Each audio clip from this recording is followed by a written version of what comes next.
Hola, ¿cómo estáis? Hoy os traigo un nuevo vídeo, el primero de una nueva serie que quiero crear en el perfil, que básicamente van a ser vídeos comentando películas, libros, música, lo que se me vaya ocurriendo. Con motivo del estreno de la nueva adaptación cinematográfica de Cumbres Borrascosas, pues yo he hecho los deberes, ¿vale? En el momento que descubrí que se iba a estrenar la película, decidí que era el momento para leerme el libro, que es verdad que lo tenía de hacía un tiempo, pero lo tenía pendiente por leer. Entonces dije, pues venga, es el momento. Si voy a ir a ver la peli, pues me voy a leer el libro primero para poder verla con criterio. No he ido a verla todavía, sinceramente no sé si voy a ir a verla, porque viendo el tráiler la verdad es que tengo mi recelillo, pero bueno, es verdad que ha habido mucha polémica, pero no me voy a meter ahí. Yo vengo a comentaros el libro, así que os voy a dar mis 10 razones para leer Cumbres Borrascosas.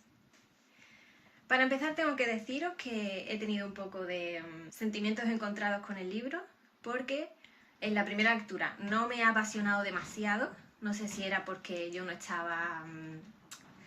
no tenía como el momento, ¿no? No estaba en el mood, no estaba ahí bien atenta mientras lo leía, pero es verdad que la primera lectura no me ha gustado demasiado porque tenía todo el tiempo la sensación de que no pasaba nada. O sea, estaban pasando muchas cosas, pero a la vez no estaba pasando nada. Pero luego reflexionándolo, he llegado a la conclusión de que he tenido esa sensación porque quizás yo me esperaba otra cosa.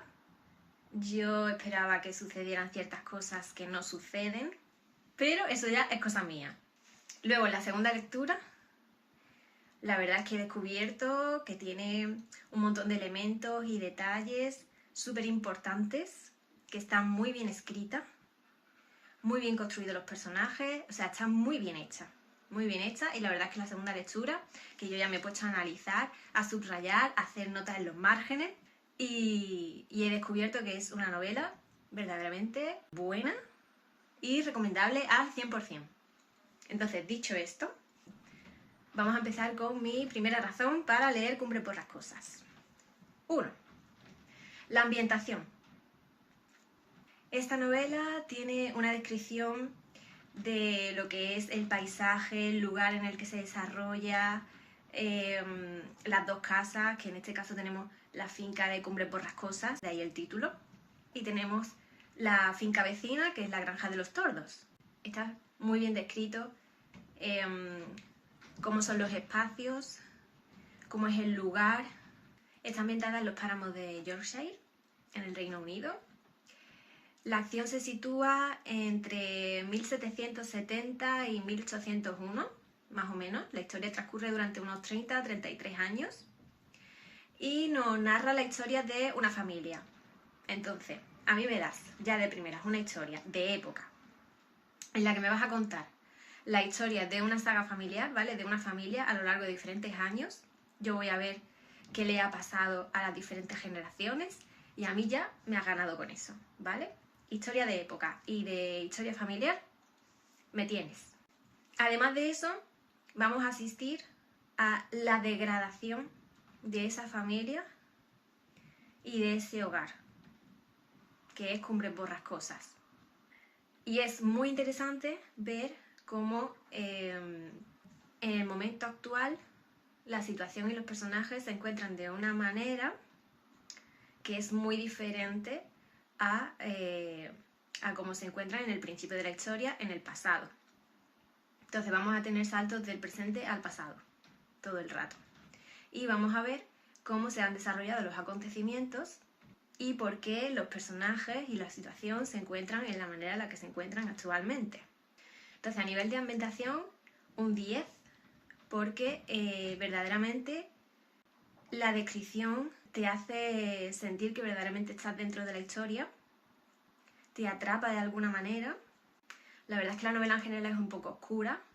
Constantemente hay tormentas, hay tempestad, hay lluvia, viento, niebla, pero aún así hay algo que te atrapa.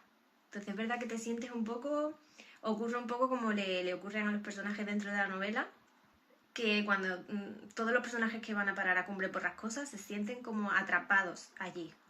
Y cuando lees el libro te sucede un poco igual, como que te sientes atrapado en la historia y te engancha de tal manera que tú quieres seguir leyendo. O sea, necesitas seguir leyendo para ver qué ha pasado, qué ha ocurrido para que todo haya llegado al punto en el que está. Entonces, a pesar de que la novela en general es un poco, en mi opinión, un poco bastante cruda y dura, a pesar de eso te engancha y quieres seguir leyendo. Porque dentro de esa crudeza no es una historia bonita, pero sí es una historia bella, ¿vale? Hay cierta belleza en la violencia que hay y la oscuridad que hay dentro de la novela. Y me parece un dato interesante, porque como lector te sucede pues lo mismo que a los personajes, que te sientes atrapado dentro de Cumbres Borrascosas. 2. Referencias. Si te gusta la obra de Shakespeare y nuestro siglo de oro español, esta novela te va a encantar. ¿Por qué? Porque tiene muchas referencias al teatro de Shakespeare, muchos elementos en común. De hecho, se hace referencia directa a la obra de El Rey Lear de Shakespeare, varias veces se menciona dentro de la novela. En mi opinión, nuestro protagonista Heathcliff es bastante similar al personaje de Hamlet. Tiene varias similitudes, tanto en carácter como en circunstancias que le rodean, con personajes muy cercanos a ellos, ¿vale? En concreto con sus enamoradas. Y además, hay un detalle muy curioso dentro de la novela que os reto un poco a que la leáis y lo descubráis por vosotros mismos. Y es que hay una referencia también directa. Se menciona un personaje muy emblemático dentro del Siglo de Oro. Se compara a Heathcliff con este protagonista del Siglo de Oro, tan famoso, y yo personalmente considero que ambos personajes, ambos protagonistas, tanto el de la obra del Siglo de Oro que os digo, como Heathcliff, tienen un final bastante parecido. ¿Casualidad? Lo dudo. Y a nivel de elementos de la trama y de los personajes, pues también tiene muchas similitudes con el teatro de esta época, que os digo. ¿Por qué? Porque en cuanto a la trama, la temática, hay venganza, que es algo que se da mucho en el teatro del Siglo de Oro. Bueno, hay venganza, hay locura, hay amor. Dentro de la trama hay enredos, hay muchas entradas y salidas a escondidas de los personajes. Está el personaje de la doncella, que está sometida al padre, al hermano o al marido. Está el personaje de la criada, siempre cómplice de las aventuras y desventuras de la doncella. Ya os digo, si os gusta ese tipo de teatro, esta novela os va a gustar. 3. El protagonista. En cuanto al protagonista, que en este caso es Heathcliff, hay muchísimo que decir, ¿vale? Pero bueno, voy a intentar hacer un resumen. Aparte de porque es un protagonista verdaderamente peculiar, particular y diferente, que despierta mucha controversia porque la verdad es que despierta muchísimo rechazo. Es un personaje bastante complicado, pero tiene su motivo. Y es que en esta novela no tenemos un protagonista al uso, ¿vale? No tenemos al típico protagonista que te va a caer muy bien y que va a ser el héroe de la historia. Más bien es un antihéroe. Concretamente es lo que se llama un héroe byroniano. Este nombre viene por Lord Byron y por las características de sus personajes. Entonces, básicamente, tenemos a un protagonista con cualidades negativas, que no es lo que normalmente nos presentan en las historias. Este personaje va a ser cínico, manipulador, va a tener tendencia a la bipolaridad, unos cambios de humor muy bruscos. Los tiene, los tiene efectivamente. Va a ser un protagonista solitario, que además es solitario y se va a quedar solitario, ¿vale? O sea, pase lo que pase, va a seguir siendo un personaje solitario, efectivamente, pero claro, es que tiene unas cualidades muy negativas, ¿vale? Entonces, este personaje nos va a caer bien. Nos va a caer bien porque verdaderamente, en mi opinión, es una mala persona. Es cierto que sufre maltrato en la infancia y sufre rechazo a lo largo de la novela, pero aún así yo considero que se le va un poquito la situación de las manos y que ese deseo de venganza y esa obsesión es un poco exagerado. Entonces, en mi opinión, este personaje es mala persona. Pero yo creo que es mala persona desde el principio. No está bien de la cabeza, no está bien. Y aunque de verdad que yo intentaba a lo largo de la novela buscarle un poco de humanidad, buscarle los momentos en los que se pudiera ver que también tenía sentimientos, que los tiene, ¿vale? Tiene sentimientos, pero ¿cuál es el problema de este personaje principalmente? En mi opinión, que no sabe gestionar sus sentimientos, no sabe gestionar las emociones, no sabe enfrentar diferentes situaciones. De hecho, no sé si alguien estará de acuerdo, pero si os leéis la novela y analizáis la actitud que tiene con respecto a algunas situaciones, es un personaje que huye de las situaciones difíciles. Entonces, es un personaje que no sabe enfrentarse a las emociones. Es como que siempre está intentando ocultar lo poco que siente, pero es que por otro lado es un personaje que odia absolutamente a todo el mundo y yo me atrevería a decir que incluso se odia a sí mismo. No soporta absolutamente a nadie, es un misántropo y verdaderamente es que es un ser un poco despreciable, ¿vale? O sea, es que... no, y ya está. 4. Los personajes. Ya os he hablado del protagonista, pero es que tenemos unos personajes que están muy bien construidos, verdaderamente están muy bien escritos, pero sí es cierto que vamos a encontrar como... vamos a encontrar un contraste entre los personajes, porque en general esta novela es muy de contraste, ¿vale? Vamos a encontrar contraste tanto en lo que es Cumbre Borrascosa y La Granja de los Tordos, como en lo que es el grupo de personajes que conforman la historia. Entonces vamos a tener personajes que nos van a caer muy bien y personajes que nos van a caer muy mal. Incluso los que nos van a caer muy bien, pues también van a tener sus momentos de... como en la realidad ocurre, pues que por muy buena persona que tú seas, pues siempre te puedes equivocar. Entonces incluso los personajes que nos van a caer bien van a tener sus tropiezos y sus equivocaciones. Pero bueno, no pasa nada. Entonces vamos a encontrar personajes muy buenos y personajes muy malos. Personajes racionales y personajes irracionales. Me parece muy interesante ver la relación que hay entre ellos.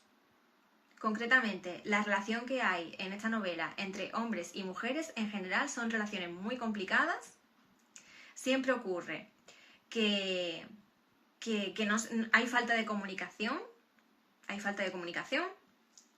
Tanto entre Catalina con Edgar, como entre Catalina con Heathcliff, Katy con Linton, Katy con Hareton.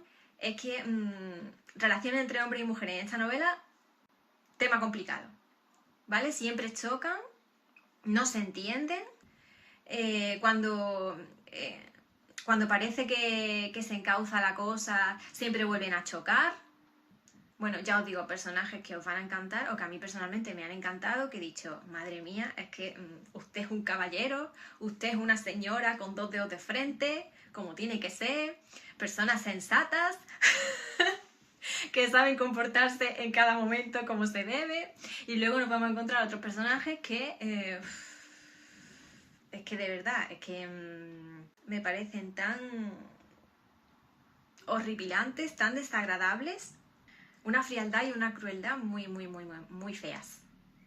Pero bueno, por otro lado está bien, o sea, me parece bien que encontremos esto, porque es verdad que son personajes, pues que tanto los personajes como lo que es, claro, los personajes y la trama, lo que ocurre, la novela en sí, como lector, te van a remover, ¿vale? Hay muchas escenas, hay ya os digo, muchas frases de personajes que os van a remover.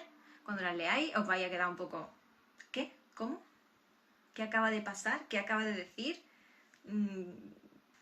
¿Vale? O sea, os vais a quedar un poco en shock en muchos momentos. Pero eso siempre es bueno, porque se supone que cualquier tipo de producto cultural, sea un libro, sea una obra de teatro, una película o una canción, se supone que os tiene que remover. Entonces por ahí vamos perfectos. Por ahí, muy bien. Escenas.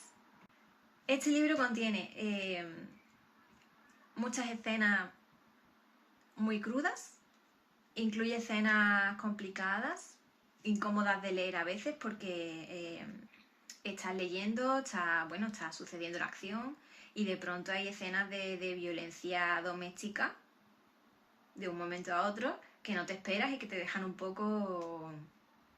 Entonces tiene escenas muy difíciles, muy duras, pero a pesar de ellas y a pesar de lo que pasa en general, todos los conflictos y ya os digo, como toda esa oscuridad que envuelve la novela, también contiene unas poquitas escenas tiernas. Y yo como lectora, el descubrir esas escenas tiernas me parece muy bonito. O sea, me parece que son como pequeños tesoros que te encuentras a lo largo de la novela. Entre oscuridad y oscuridad, de pronto hay pequeños puntos de luz que dices, ¡ay! ¡Qué bonito este momento! ¿No? Esta imagen tan tierna. Entonces me parece un buen motivo una buena razón para leerla también, y es que entre tanta oscuridad os vais a encontrar también escenas tiernas y escenas bonitas y momentos buenos. Aunque sean poquitos, os vais a encontrar algunos. Simbología. Absolutamente todo lo que está en esta novela escrito está por algo. Tiene alguna razón. Cada detalle, cada elemento que ha incluido la autora tiene algún motivo. Nada está por casualidad. Entonces, es divertido y os recomiendo que cuando la leáis os fijéis muy bien en todos los detalles. Por ejemplo, las flores que se mencionan. A lo largo de la historia hay varios momentos en los que se mencionan diferentes flores. Y si buscáis el significado de esas flores, están directamente relacionadas con lo que está pasando en la acción y con lo que están sintiendo los personajes en ese momento. No puede ser casualidad esto.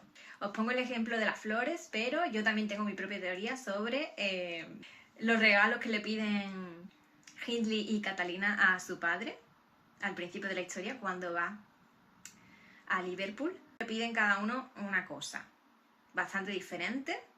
Yo tengo mi propia teoría sobre que tiene relación también con que piden esos regalos concretos porque es una manera de mostrar, son elementos que representan un poco la forma de ser de cada uno de los niños y cómo va a repercutir en el futuro. O sea, tanto lo que se piden, tanto lo que le piden al padre, como lo que acaba pasando con esos dos regalos que le piden a su padre, creo que tienen relación tanto con el carácter de los personajes como con el futuro de los personajes y cómo se van a desarrollar las cosas. Os pongo este ejemplo, pero es que además tenemos el ejemplo clarísimo de las condiciones climáticas a lo largo de la novela. Es decir, si llueve, si hace sol, si hay tormenta, si hay niebla. Todo eso también está relacionado directamente con lo que está sucediendo en la historia y con lo que están sintiendo los personajes en ese momento. Siempre, siempre, siempre que pasan cosas importantes y dramáticas en la historia, está lloviendo. ¿Vale? Está lloviendo o hay tormenta o hay tempestad.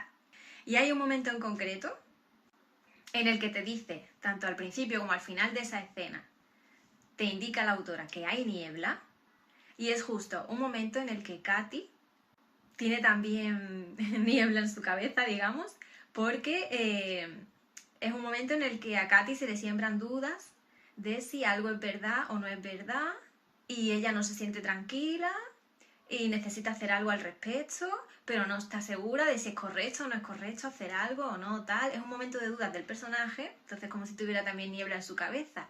Y en el exterior hay niebla. Entonces absolutamente todo en este libro quiere decirnos algo y está relacionado con lo que ocurre y con los personajes, así que tenéis que estar muy atentos cuando lo leáis. Otra de las razones por las que os recomiendo leer esta novela es por la idea engañosa que hay alrededor de la novela. Esa idea sobre la historia de amor apasionada que sucede en esta novela. Hay que hablar de esto un poquito, ¿vale? Entonces yo os recomiendo que la leáis porque es cierto que hay una idea preconcebida y una idea que no sé por qué razón se ha ido como extendiendo a lo largo del tiempo de que esta novela es una historia de amor. Y además una historia de amor apasionado No estoy de acuerdo, ¿vale? Lo siento mucho, no estoy de acuerdo. Este es uno de las grandes polémicas que está habiendo con la historia y con la nueva adaptación al cine, pero es que realmente yo pienso que no es una historia de amor.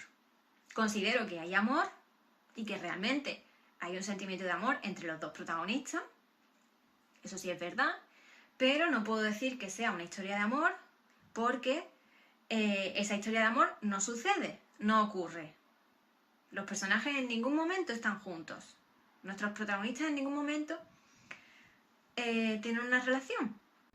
Y además, considero que no es que no suceda por obstáculos externos, que sí, que es verdad que la sociedad y la diferencia de clases podría ser un buen motivo, pero es que considero que los principales obstáculos que tienen para no estar juntos se los ponen ellos mismos, los ponen los propios protagonistas de la historia. Ellos mismos se obstaculizan para tener esa relación. Entonces, no hay historia de amor aquí. Y bueno, me parece que es una buena razón para leérsela, el descubrir si verdaderamente es una historia de amor, como nos quieren vender, o no. Películas. Otra de las razones para leer esa novela puede ser el posteriormente ver las numerosas películas que se han hecho a lo largo del tiempo. Hay películas, hay series, hay de todo. Pero os voy a recomendar 5 películas que digamos que son las más destacadas de todas las que se han hecho hasta ahora. Yo todavía no me he visto ninguna, pero tengo muchísimas ganas de verlas, porque verdaderamente leyendo el libro yo pensaba, no sé esto realmente cómo se puede llevar a la pantalla.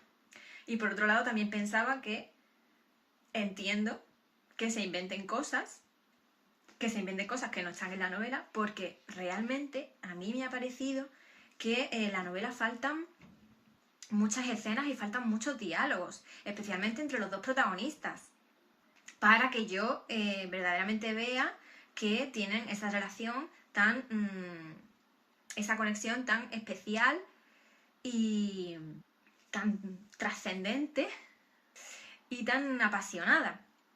Porque es verdad que los personajes son muy pasionales en el sentido de que tienen las emociones a flor de piel y lo sienten todo de una manera muy intensa, es cierto, pero a mí me ha faltado más diálogos entre ellos dos, ¿vale? Que yo viera, que yo pudiera tener como más profundidad de lo que es la relación. Se me ha quedado como muy superficial eso, porque verdaderamente ellos tienen 2, 3 escenas contadas en la novela, es que no tienen más. Y el único momento que tenemos más íntimo y en el que verdaderamente ellos dejan ver esos sentimientos que tienen el uno hacia el otro, entre ellos, es, digamos, lo que yo considero el clímax de la novela, que es esa escena, ese reencuentro que tienen cuando Catalina está tan mal ya y Heathcliff va a verla a escondidas. Ese encuentro es el momento más íntimo que ellos tienen y donde verdaderamente se declaran su amor. Pero hasta ese momento no se lo han dicho, lo han declarado pero siempre a un personaje aparte, no se lo han dicho el uno al otro. Entonces pues entiendo que se inventen cosas porque verdaderamente hay que inventarse cosas para rellenar, porque solo con con las escenas que tienen en la novela pues no puedes hacer una película. Entonces bueno, me parece interesante ver cómo han hecho esas adaptaciones, si son más o menos fieles y bueno, a ver qué tal que han hecho con esto. Y hay 5 destacadas que son una versión de 1939. Luego tenemos otra que es una versión de Luis Buñuel. Creo que es una producción como española y mexicana. Es una versión de la historia, pero no o sea, cambia algunos detalles. De hecho, el nombre del protagonista cambia. Creo que los demás personajes no cambian los nombres, pero el personaje principal cambia su nombre. Se llama Alejandro, creo. Y no es exactamente la misma historia y se ambienta en otra época más reciente y de hecho se llama Abismos de Pasión. No respeta el nombre porque realmente no es una adaptación al 100%, pero se basa en la historia. Esa por ahí. Luego tenemos otra de 1970 que a mí curiosamente me recuerda mucho, el cartel de esa versión me recuerda mucho al de esta, al de la más actual. Aunque estén comparando la actual con el de Lo que el viento se llevó, pero si os fijáis los carteles son muy parecidos.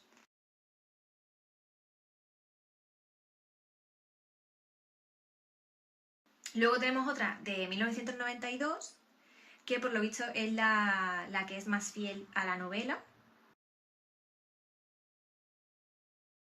Y luego tenemos una de 2011, que por lo visto es la adaptación más, la que es un poco más cruda y más realista. Y en mi opinión creo que es la única, por lo que se ve, por lo poco que he visto, parece que es la única en la que han respetado el hecho de que nuestro protagonista Heathcliff es moreno de piel, ¿vale? Y luego tenemos esta última, que se ha estrenado este fin de semana, que es Cumbres Borrascosas, entre comillas. Y bueno, que ya veremos, no os puedo decir nada porque no la he visto, pero ya antes de estrenarse ha tenido muchísima polémica. La directora ya ha indicado en entrevistas que ella no ha querido en ningún momento hacer una adaptación fiel a la novela, sino que la versión que ella ha hecho es una versión en la que intenta mostrar cómo se sintió ella cuando leyó la novela a los 14 años. Claro, eso va a cambiar bastante la perspectiva, pero bueno, ya veremos qué pasa. Final luminoso y esperanzador. Bueno, a mí esto me parece una razón bastante importante para animaros a leer la novela, y es que a pesar de esa oscuridad que ya os he comentado y esa crudeza que hay, esa violencia,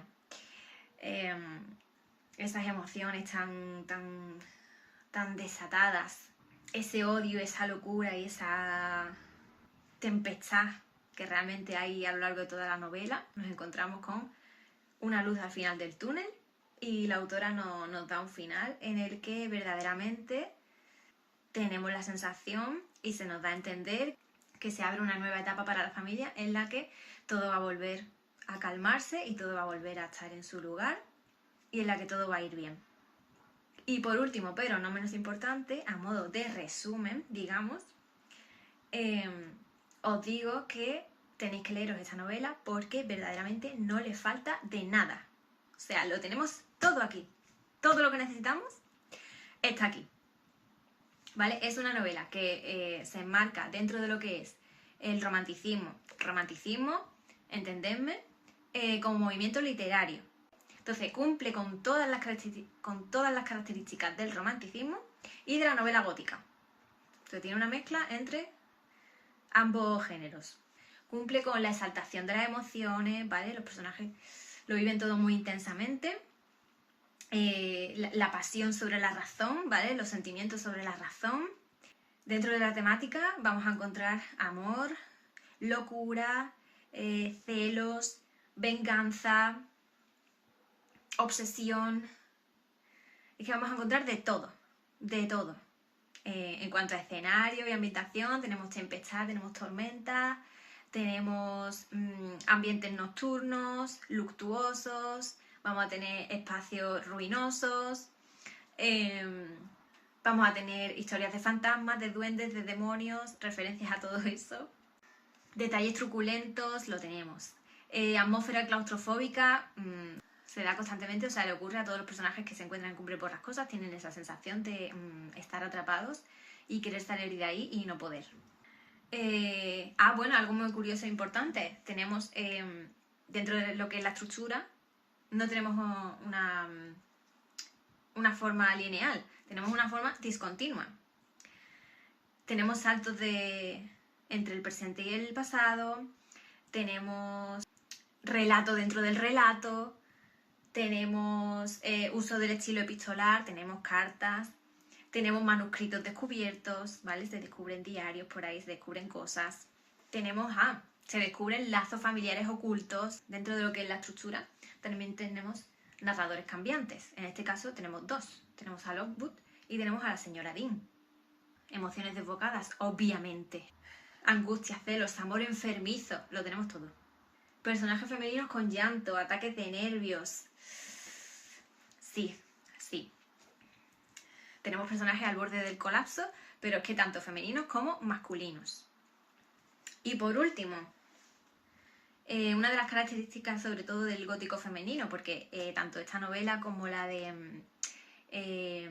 Charlotte Bronte, también la hermana de Emily Bronte, tanto en Cumbres Borrascosas como en Jane Eyre, por ejemplo, de Charlotte, encontramos una de las características del gótico femenino, ¿vale? En cuanto a literatura, que es que se nos muestra a la mujer atrapada dentro del espacio doméstico y sometida a la autoridad patriarcal, que en este caso es el padre, son los hermanos o es el marido.